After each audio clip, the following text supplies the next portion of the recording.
అందరూ కూడా ఎలా ఉంటారంటే అందరూ ఒకటే లెవెల్లో ఉంటారనమాట. వాళ్ళ మొహాలు కానీ చేతులు కానీ ప్రతి ఒక్కటి కూడా ఇలాగే ఉంటారు. ఇలాంటి పిల్లలు ఏమంటారు అంటే డౌన్ సిండ్రోమ్ అంటారు.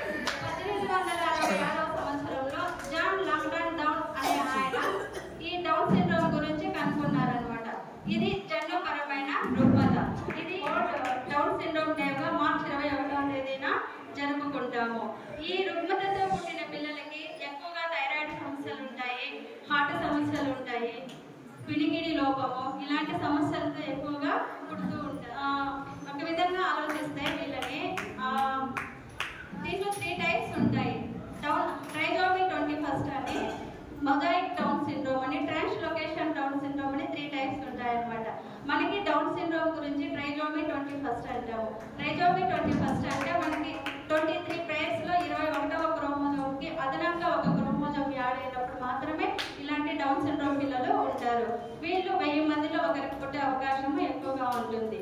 ఈ పిల్లలకి 14 సంవత్సరాల లోపున ఆడపిల్లలకు పెళ్లిళ్ళు చేసిన వాళ్ళకి చిన్న వయసులో అలాంటి పిల్లలకు పుట్టే అవకాశం ఎక్కువగా ఉంది. అలాగే తల్లి వయసు పెరిగే కొద్దికి 35 ఇయర్స్ ఏజ్ ఉన్న ఆడవాళ్ళకు కూడా ఇలాంటి పిల్లలు పుట్టే అవకాశము ఎక్కువగా ఉంది. ఇలాంటి పిల్లలు తల్లి గర్భంలో ఉన్నప్పుడు మనము 11 to 14 వీక్స్ లోపు డబుల్ మార్కర్ టెస్ట్ అనేసి ఒకటి బ్లడ్ టెస్ట్ చేస్తామన్నమాట.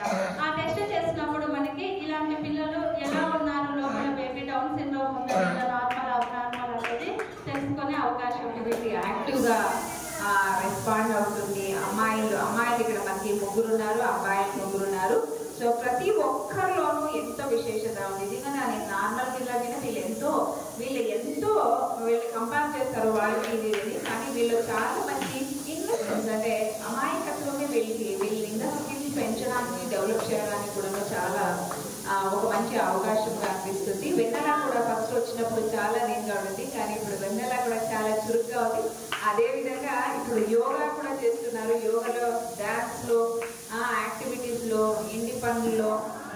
సో అందరికీ కూడా ఈరోజు డౌన్ సిండ్రోమ్ డే శుభాకాంక్షలు. ఈరోజు మీకు